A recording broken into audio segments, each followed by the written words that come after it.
and the third person. Hi everyone, welcome back to my channel. I hope you're all doing really well. I have not uploaded a video in a little while. I have no excuse for it really, aside from being really busy, so apologies for that, but I thought what better way to come back to my channel than with a bit of a bang. So today we are looking at and reviewing Scribbles and Scrawls by Bethany Votaw. I'm really excited to be making this video and to be finally talking about this collection. So before we start, I did receive an advance copy of this collection. Any views in this video are of course my own, but I did receive a copy ahead of time in order to give a fair and honest review. So this is just that. Just before we get into it, of course any links I mention will be in the pinned comment down below. So Scribbles and Scrawls, a short story collection. If you check out the collection on Amazon or Goodreads, this is what you will see. Bethany Votaw gives you 16 short stories featuring the darkness and monsters surrounding us. Experience the uncomfortable realities lurking beneath the surface. Meet a devil at a coffee shop, discover what the Nightman is really after, and stumble upon strange creatures and events lurking just beneath the surface. If you like supernatural horror, psychological thrills, and mind-bending twists, then you will love this debut short story collection by Bethany Votaw. Unlock Scribbles and Scrawls and begin the journey into madness. So Scribbles and Scrawls is a short story collection comprising of 16 short stories of varying length, anything from flash fiction right up to slightly more developed short stories. Each one of the stories is dark and pretty twisted, imaginative, and most definitely thought-provoking. So as always, whenever I do a book review or one of these videos, I like to start off with my absolute favourite things about the collection. My first favourite thing is that this collection really does feel like just that. Some short story collections that I've read do just feel like a random assortment of short stories, and they just feel very thrown together, whereas the stories in Scribbles and Scrawls feel very much like they live together, very much like they're following a similar vein, though they're not in any way repetitive, and very much like, yeah, like they live together, they belong together. They are truly a collection. Essentially, it is 16 very cleverly written, cleverly selected stories that definitely feel like they live together, but they could also stand on their own. I do think there is a common thread that runs throughout all of the stories and the collection as a whole, but it definitely doesn't squash the creativity. It's definitely not repetitive in any way. Every story is completely unique and very imaginative. For me, the collection was about three things. So I had kind of like three themes, I guess, running through it. The first is what it means to be bad. The second, what it means to be good. And the third, what it means to be human and live in the grey area between bad and good. The whole collection is kind of like a study, I suppose, of good and evil and black and white and right and wrong, and how none of us really live in either of those camps. Everyone is made up of a mixture of both. We all travel down the path, I guess, of in between both good and bad. As well as that, there is also, of course, the theme of family. This seems to come up in pretty much everything I've ever read of Bethany's, which I really like. I really enjoy that she takes quite a close look at family and family bonds and how the idea of good and bad and evil and that morally grey area kind of impact families and how families interact with each other. So that is definitely in there as well. The second thing I want to talk about is my favourite stories. I think I narrowed this down to three favourite stories in the end, but it did take a while. And I'm going to talk about them in ascending order. So my third favourite story of the 16 is Scribbles, because twins are scary. That really is the only definition I need to give for that one.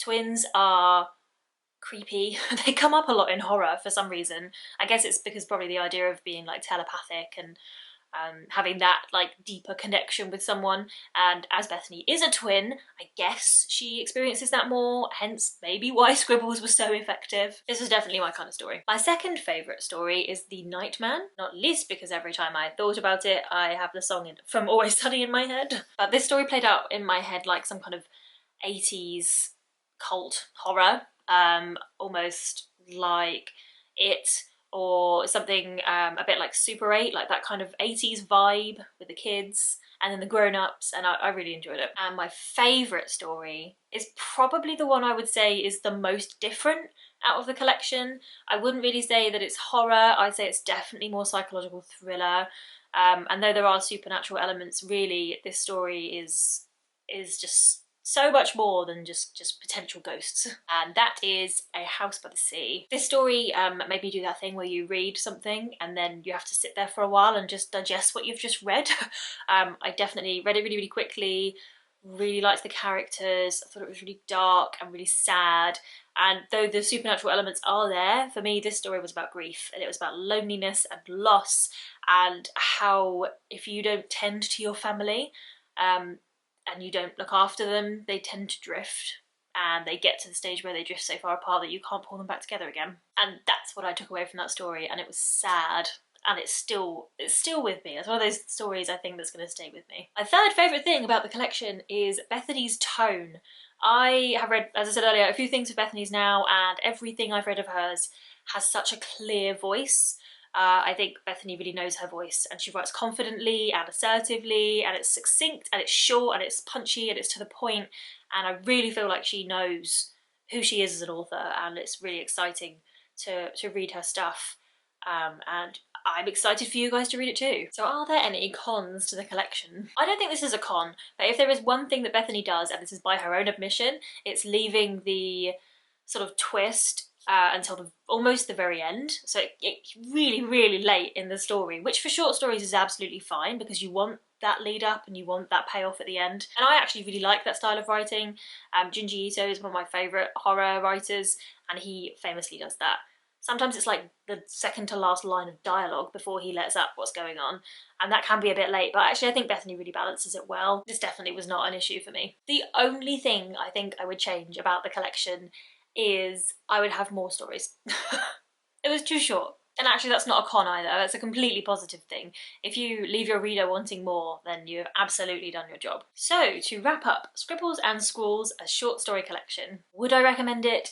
Absolutely yes. Bethany is an incredible author, and she's got such a vivid imagination and such a casual yet impactful way of writing. I think it makes her writing really, really accessible, which is something I strive for. I thoroughly enjoyed this collection. I think though it was quite a quick read, it's one of those that I will dip into time and time again. And as I say, at least one of those stories, A House by the Sea, is absolutely going to stay with me forever, and I will recommend it to anyone that will listen to me rambling on about books. Of course, this is a 5-star for me. Go and read it. Go grab it from Amazon. I do have it on Kindle, but I've literally just ordered it for paperback as well because I want the real thing. Yeah, go read it, go review it, check it out, follow Bethany on social. All her links are in the pinned comment down below, so go and give her some love. And yeah, well done, Bethany. Friggin' loved it. That's all from today's video. I really hope you enjoyed it. If you did, please do give it a thumbs up and be sure to subscribe to my channel. Don't forget to check out Bethany's channel and her book, of course, and everything else that she's up to. Go find her, go subscribe to her newsletter, and mine if you'd like to subscribe to too. And I will see you next week with another one. Bye!